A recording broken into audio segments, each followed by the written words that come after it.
हम आज movie recommendation system के बारे में बात करेंगे।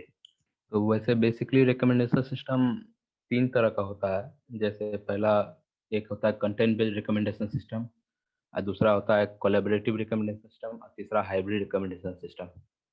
तो पहला कंटेंट बेस्ड रिकमेंडेशन सिस्टम में क्या होता है, जैसे कोई भी तुम मूवी देखते हो तो उसका जो डिस्क्रिप्शन होता है उसके उस मूवी के हिसाब से दूसरा मूवी रिकमेंड किया जाता है।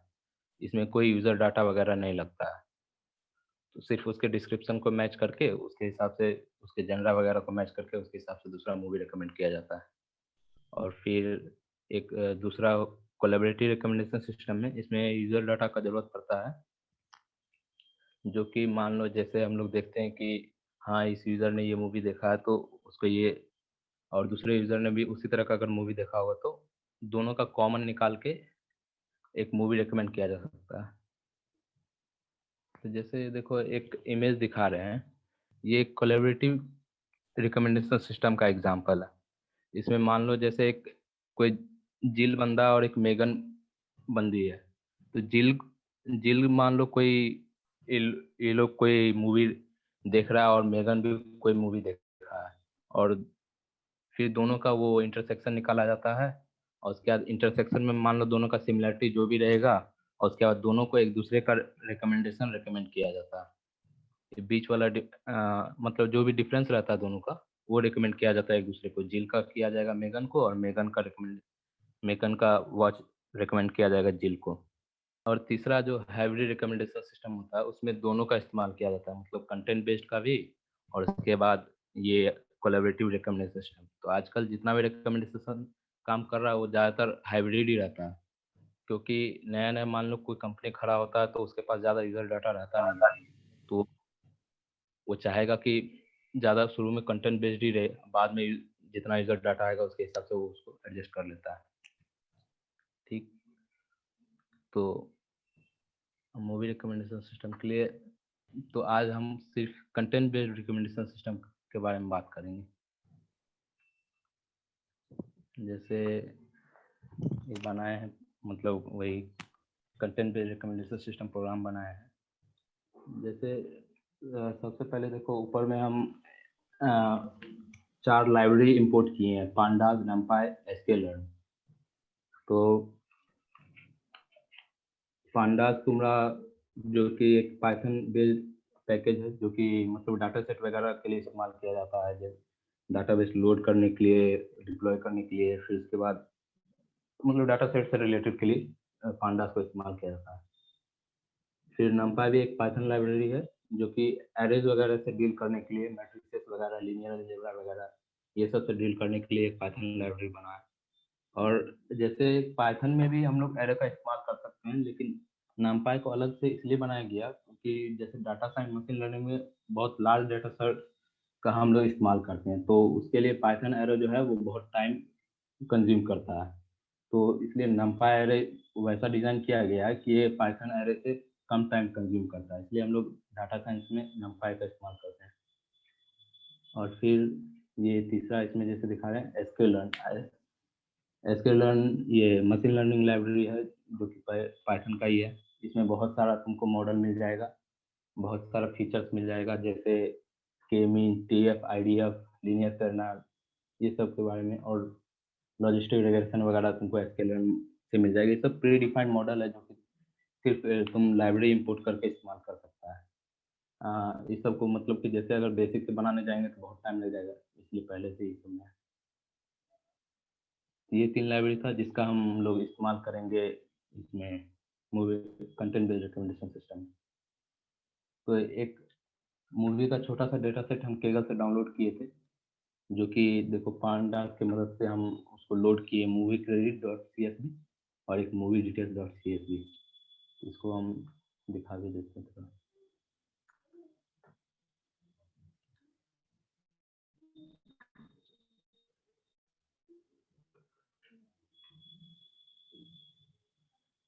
देखो इस डेटा सेट में क्या वो तुमको दिखा देते हैं।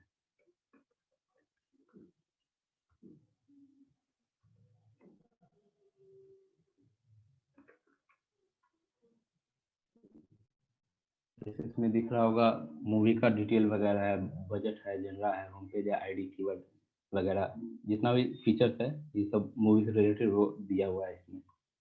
और इसी फीचर्स का इस्तेमाल करके मॉडल को ट्रेन करके फिर हम लोग रिकमेंड करेंगे। तो चलिए आगे। जैसे ये क्रेडिट में हम लोग का कास्ट और क्रू का डिटेल दिया हुआ है, तो कास्ट और क्रू और ये मूवी डिटेल जो भी है इसमें हम लोग दोनों मर्ज कर देंगे। आईडी जैसे दोनों में जो भी मूवी है दोनों का आईडी सेम है, तो आईडी पे हम लोग मर्ज कर देंगे। यहाँ पर देखो मर्ज किए हुए हैं, जैसे आईडी टाइटल कास्ट क्रू पे हम देखो मतलब मूवी डिटेल्स में मर्ज कर दिए हैं एक साथ इस वाले लाइन में। फिर इसके बाद मान लो डाटा को थोड़ा अगर डाटा में कुछ दिक्कत है, जैसे मशीन लर्निंग मॉडल जो है नल वैल्यू एक्सपेक्ट नहीं करता है, तो उसके लिए हम लोग जितना भी नल वैल्यू है उसको ड्रॉप कर देते हैं, लेकिन इस डाटा सेट में ऐसा नल वैल्यू को है नहीं, तो इसे ड्रॉप करने की कोई ज़रूरत है नहीं। और फिर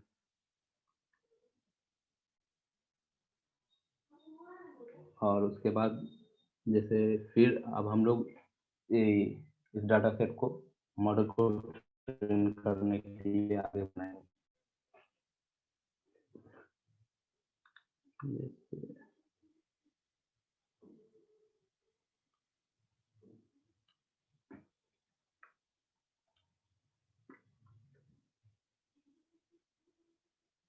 अब यहाँ पे ये TF IDF वेक्टराइजर जो है ये एक फन मॉडल है sklearn का, जो कि हम लोग जो मूवी डाटा सेट को अभी ट्रेन करेंगे उसका हम लोग उसके ओवरव्यू से रिकमेंड करेंगे, मतलब डिस्क्रिप्शन से एक एक मूवी का डिस्क्रिप्शन को दूसरे मूवी के डिस्क्रिप्शन से मैच करेंगे, जो सबसे ज़्यादा सिमिलर डिस्क्रिप्शन होगा वो मूवी फिर रिकमेंड किया जाता है। तो उसके लिए डिस्क्रिप्शन के हम लोग जैसे TF IDF जो होता है वो TF मतलब होता है टर्म फ्रीक्वेंसी और IDF मतलब होता है इनवर्स डाटा अति ये डॉक्यूमेंट फ्रीक्वेंसी, ऐसा कुछ करके होता है। टर्म फ्रीक्वेंसी तुम्हारा हो जाता है ये दिखाते हैं। टर्म फ्रीक्वेंसी होता है मतलब कि एक मान लो कोई वर्ड है एक डाटा सेट में एक डॉक्यूमेंट में, तो वो वर्ड उस डॉक्यूमेंट में कितना बार अकर कर रहा है, तो टर्म फ्रीक्वेंसी डिवाइड उसके बाद कितना बार अकर कर रहा है और उसको डिवाइड किया जाता है जितना भी वर्ड है उस डॉक्यूमेंट में, वो हो गया टर्म फ्रीक्वेंसी। और उसके बाद इनवर्स डॉक्यूमेंट फ्रीक्वेंसी हो गया कि तुम्हारा वो टर्म फ्रीक्वेंसी उस डाटा सेट में कितना है टोटल डिवाइडेड बाय वो जितना तुम्हारा डॉक्यूमेंट है। यहाँ पे हम लोग का डॉक्यूमेंट अगर एक तरह से मान ले तो हर एक मूवी एक अलग डॉक्यूमेंट बन रहा है, तो वही के लिए फिर और स्टॉप वर्ड इंग्लिश यहाँ पे हम इसलिए इस्तेमाल किए हैं, जैसे डिस्क्रिप्शन में कुछ वर्ड जैसे होता है द हो गया, ये हो गया, एन हो गया, ये सब तो कॉमन वर्ड है तो रहना ही रहना, तो वो सब को हटाने के लिए, क्योंकि उससे मॉडल में थोड़ा दिक्कत होगा, क्योंकि मैच करेगा फिर वो सब भी मैच करने लगेगा, तो फिर वैसे में रिकमेंडेशन थोड़ा गलत हो जाएगा, इसलिए स्टॉप जितना भी कॉमन वर्ड है वो सबको स्टॉप वर्ड से हटा देते हैं हम लोग। फिर TF IDF वेक्टराइजर फंक्शन को हम लोग इंस्टेंटिएट करके TF IDF में, और फिर ये देखो मूवी डिटेल्स ओवरव्यू में हम फिर NA किए हैं, मतलब जितना भी नल वैल्यू होगा उसको एक स्ट्रिंग से रिप्लेस कर दिए हैं। और क्या TF IDF मैट्रिक्स यहाँ पे फिट ट्रांसफॉर्म किए हैं ओवरव्यू को, मतलब डिस्क्रिप्शन को। फिट ट्रांसफॉर्म मतलब हो गया कि उसको डिस्क्रिप्शन में जितना भी वर्ड है उसको एक डिक्शनरी में कन्वर्ट कर दिए हैं, और उस डिक्शनरी में जो भी वर्ड है उसका एक स्कोर डिफाइन कर देता है ये मॉडल TF IDF। एक मिनट दिखा देते हैं।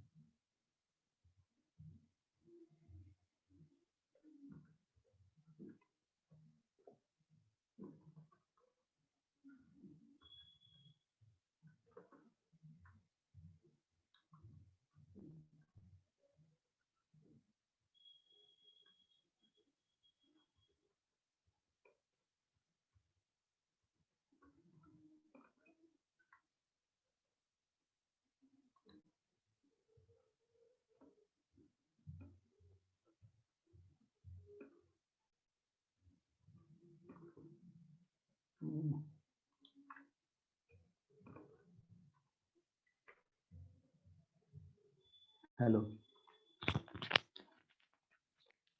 हाँ तो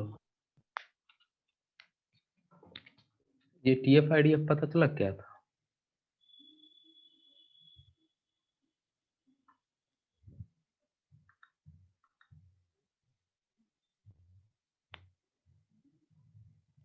हेलो।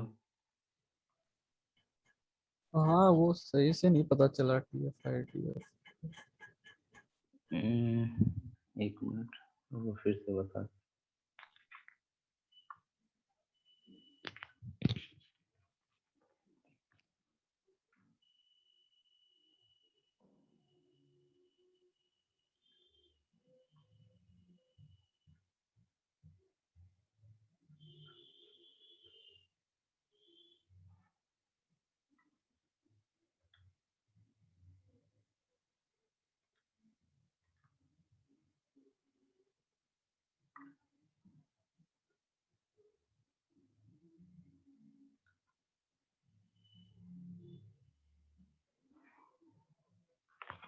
हेलो। हाँ। TF-IDF का काम मेनली है, जैसे ये हर एक मूवी को एक वेक्टर में कन्वर्ट कर देता है। अब वेक्टर में कन्वर्ट करने के बाद जैसे हम लोग जो सिमिलरिटी ढूंढेंगे उसको वेक्टर, मान लो एक मूवी है वो एक एक वेक्टर है और दूसरा मूवी वो अलग वेक्टर है। फिर एक कोसाइन सिमिलरिटी फंक्शन इस्तेमाल होगा जो कि दोनों के बीच का एंगल निकालेगा, और जो जो भी मूवी का एक दूसरे से कम एंगल होगा वो सबसे सिमिलर होगा। तो मेनली TF-IDF का समझो कि मूवी का डिस्क्रिप्शन को एक वेक्टर में कन्वर्ट करने के लिए इस्तेमाल किया जाता है। जो वो मतलब जो कि सिमिलरिटी दो मूवी में कितना वो बताता है। हाँ, उसके मतलब कि जैसे कोसाइन सिमिलरिटी आगे जो हम लोग, ये देखो आगे, ये जो आगे हम लोग कोसाइन सिमिलरिटी इस्तेमाल करेंगे दो वेक्टर के बीच में एंगल निकालने के लिए, उसके लिए वो TF-IDF का जरूरत पड़ता है हम लोग अच्छा, वो एक और ये इंग्लिश जो वो क्या था मतलब स्टॉप वर्ड में डाल देते वो मतलब वो क्या था मतलब। को। स्टॉप वर्ड जैसे हम लोग का डॉक्यूमेंट जैसे डिस्क्रिप्शन है तो उसमें जैसे नहीं कॉमन वर्ड होता है, इन होता है, द होता है, AN, हम्म। ऐसा, जो कि हम लोग का मान लो अगर दूसरे डिस्क्रिप्शन के साथ तुम मैच करोगे तो इन द तो सब में कॉमन ही रहेगा। अच्छा, वो उससे मूवीज थोड़ा, का सिमिलरिटी डिस्क्रिप्शन के हिसाब से निकाल रहा है। हाँ, डिस्क्रिप्शन के हिसाब से निकाल रहे हैं, अभी कंटेंट बेस्ड कर रहे हैं। और भी अगर तुम अपने हिसाब से कर सकते हो, मान लो तुमको अगर जनरा के हिसाब से करना है, जनरा हो गया, अगर कास्ट हो गया, उसके हिसाब से करना है, तुम उसको भी ट्रेन कर सकते हो ओवरव्यू के साथ, जनरा कास्ट ट्री को भी ले सकते हो। फिर जो भी की एक दूसरे से ज्यादा मैच करेगा वो उस हिसाब से मूवी रेकमेंड करेगा। तो हम फिलहाल अभी सिर्फ डिस्क्रिप्शन को लेके ही मैच कर रहे हैं।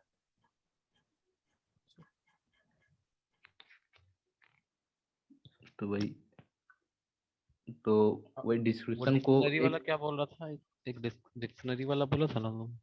हाँ, डिक्शनरी जैसे ये जितना भी डिस्क्रिप्शन है वो वो सबको एक वर्ड में कन्वर्ट कर देता है, मतलब कि ऐसे ये स्ट्रिंग तो ले नहीं सकता है ना मॉडल।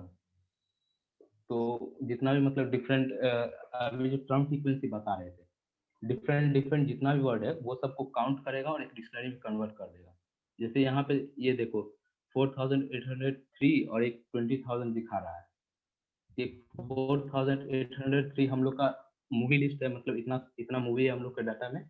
और ये 20,000 जो है इतना हम लोग का यूनिक वर्ड है सारे डिस्क्रिप्शन को मिला के। अच्छा, उसको हटा के, स्टॉप वर्ड्स को हटा के। हाँ, स्टॉप वर्ड को हटा के। तो ये 20,000 वर्ड जो है इसी का फिर हम लोग टर्म फ्रीक्वेंसी निकालते हैं, मतलब कि वो 20,000 वर्ड हर एक डेटा सेट में कितने बार अकर करता है, और जिस हिसाब से वो अकर करेगा उस हिसाब से उसको स्कोर किया जाता है। और फिर बाद में वही क्वेश्चन सिमिलरिटी में वो स्कोर डालेंगे तो देखेगा मतलब कौन सा स्कोर एक मूवी में सबसे ज्यादा मैच कर रहा है, मतलब कि जो भी वर्ड रहेगा वो एक मूवी में कितना मैच कर रहा है वो वर्ड, उसके लिए। हम्म, ठीक है। हाँ, ठीक है, समझ गया। जैसे यहाँ देख रहे हो ये नीचे में दिख रहा है, जैसे ये जो 0 मूवी है, अब ये 354 को एक हुआ होगा, मतलब मेरे हिसाब से दे दिया है। उसका बोल रहा है कि 0 मूवी में इसका इतना स्कोर है, मतलब इतना टर्म फ्रीक्वेंसी है। हेलो, मतलब मतलब 0.27 जो दिख रहा है, मतलब हाँ। ये जितना भी वर्ड है ना, मान लो कोई वर्ड यहाँ से देख लेते हैं, मान लेते हैं ये कोई फॉलोइंग वर्ड है, तो फॉलोइंग वर्ड को ये कोई एक की दे दिया होगा और उस की अच्छा को डिक्शनरी के हिसाब से अरेंज कर दिया होगा। मतलब डिक्शनरी में जैसे वर्ड अरेंज होता है ना, ए हाँ। पहले आता है बी बाद में, तो उस हिसाब से अरेंज करके उसको एक की दे दिया होगा हम्म, और उस की को फिर स्कोर करता है कि मतलब उस मूवी में वो वर्ड कितना बार आता है। मान लो पहला मूवी अवतार है, तो अवतार मूवी में कोई भी मान लो पेंडोरा जैसे वर्ड होगा कोई मूवी का, जैसे डिस्क्रिप्शन में है, तो वो पेंडोरा वर्ड उसमें कितना बार अकर कर रहा है, उसका टर्म फ्रीक्वेंसी क्या है उस मूवी में, फिर वैसा ही वर्ड अगर दूसरे में भी है तो कितना बार है, कितना स्कोर मैच कर रहा है, उसके लिए टीएफ आईडीएफ इस्तेमाल होता है। हम्म, समझ गया तो समझ गया। हम्म, तो वर्ड वेक्टर में टीएफ आईडीएफ जितना भी डिस्क्रिप्शन है उसको वर्ड वेक्टर में कन्वर्ट कर देगा ये टीएफ आईडीएफ। फिर तब हम लोग सिमिलरिटी निकालेंगे दो मूवी के बीच का, जो कि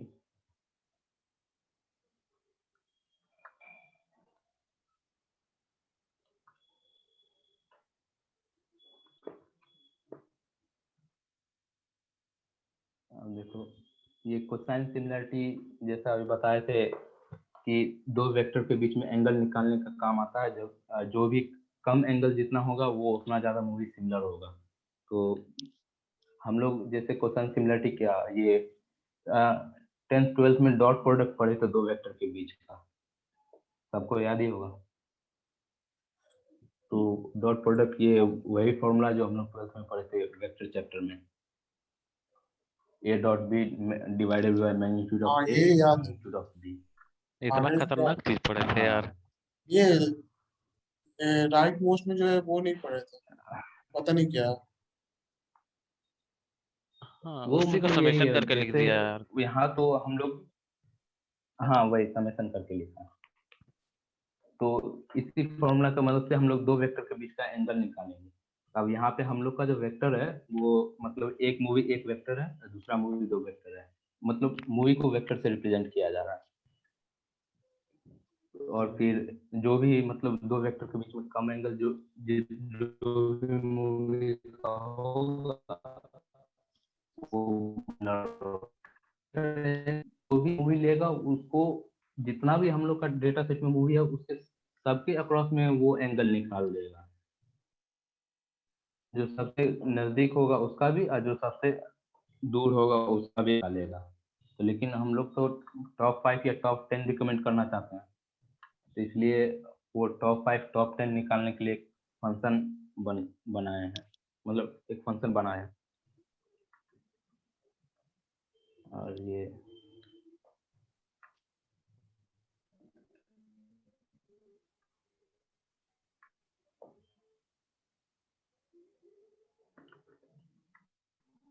इंडिविजुअल मतलब कि ये इसलिए बनाए हैं क्योंकि जैसे मान लो कोई भी यूजर आईडी तो मूवी का डालेगा नहीं, वो डालेगा टाइटल, तो उस टाइटल के अक्रॉस आईडी को मैप किए हैं इस फंक्शन के द्वारा, मतलब इस फंक्शन के इस्तेमाल से, ताकि कोई यूजर अगर टाइटल डाले तो उसके अक्रॉस हम लोग आईडी निकाल सकें।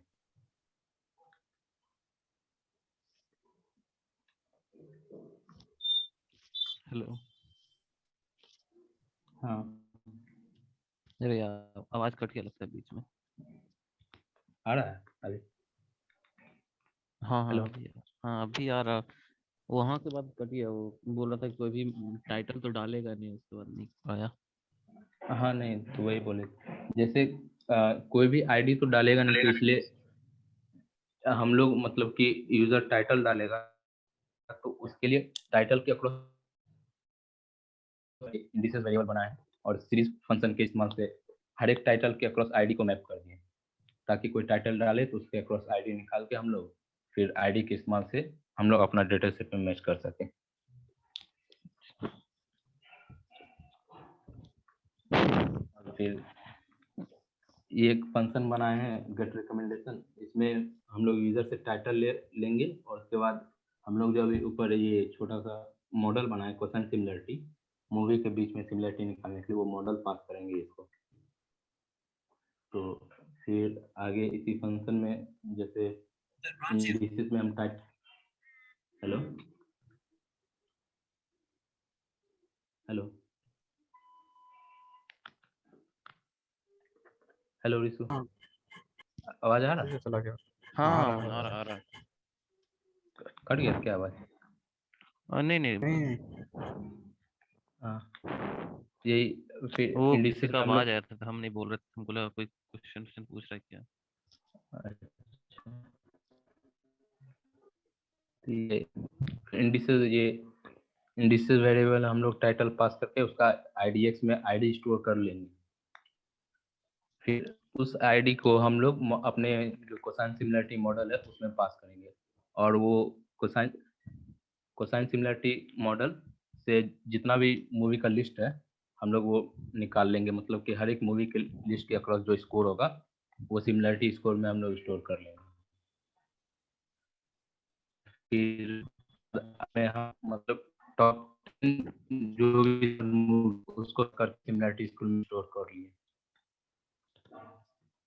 फिर उसी में से टॉप 10 कर लिए हैं और फिर मतलब कि उस आईडी के हिसाब से ओरिजिनल टाइटल है। आगे देखो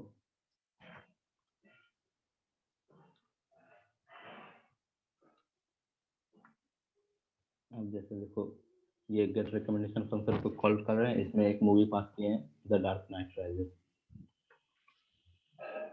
देखो ये डार्क नाइट राइजेस जो भी सिमिलर मूवीज टॉप 10 था वो यहाँ पे नीचे आ गया है। डार्क नाइट बैटमैन जो भी है ये था कंटेंट बेस्ड रिकमेंडेशन सिस्टम, ये बेसिक रिकमेंडेशन सिस्टम था। अभी और भी ज्यादा बड़ा रिकमेंडेशन सिस्टम इसमें है ना। बढ़िया यार, अगर मस्त। किसी को कुछ पूछना है तो पूछ सकते, किसी को कुछ पूछना है? अच्छा, ये मतलब सुनते हैं कि मतलब मशीन लर्निंग वगैरह में मॉडल को मतलब ट्रेन करने में बहुत ज्यादा टाइम लगता है। सही में मतलब कितना ज्यादा हाँ टाइम तक? 12 घंटा तक भी ट्रेन होते रहता है। 12 घंटे आवाज क्या, कट। कभी कभी एक सप्ताह भी ट्रेन होता है। हाँ वही वही। हेलो, हाँ तो मतलब 12 घंटा क्या, कभी कभी बोले एक सप्ताह भी ट्रेन होता है। हाँ वही वही तो मतलब उसका थोड़ा आवाज आ रहा है? लॉजिक वॉजिक। हाँ आवाज आ रहा है, मतलब क्यों होता है मतलब उतना टाइम? हाँ वो लॉजिक उसका यही, जैसे ये तो छोटा सा 4,000 डेटा सेट था और अच्छा बाद बाकी मान लो जब डीप लर्निंग न्यूरल नेटवर्क जैसा मशीन लर्निंग करोगे तो उसमें हम लोग इमेज वगैरह जो ट्रेन करते हैं वो कितना लाखों में करोड़ों में, मतलब जितना बड़ा डेटा सेट रहेगा तुम्हारा उतना ज़्यादा टाइम लगेगा, उसके हिसाब से जितना कम डेटा रहेगा उतना कम टाइम लगेगा। और इमेज को भी गूगल ट्रेन किया वगैरह या जाता कोई है? भी रहता है, हाँ इमेज को भी ट्रेन किया जाता है। जैसे हम लोग मान लो गूगल में कोई इमेज डालते तो कैसे रिकॉग्नाइज करता है कि हाँ ये अच्छा डॉग अच्छा, है हाँ तो ये कैट हाँ है। हाँ।